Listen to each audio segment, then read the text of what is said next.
Ayun, kung nakakaranas kayo ng pag gumawa kayo ng job order, new job order, tapos kinlik natin yung customer natin, maghanap lang ako ng customer.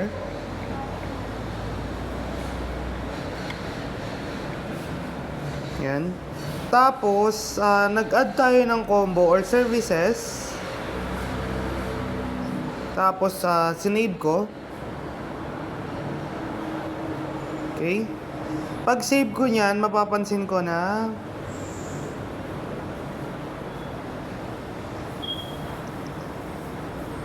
try natin, no? Mag RX 135 number 2 tayo. Click natin start. Device is not connected.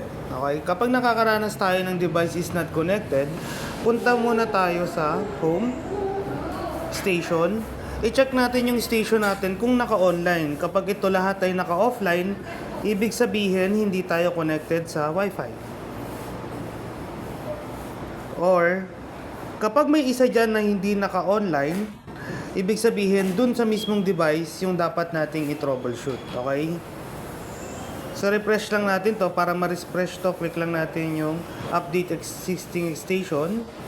Automatic naman yan. Connected tayo sa Prime. Click lang natin yung home station. Then maglo-loading yan at makikita natin yung mga device na online sa atin.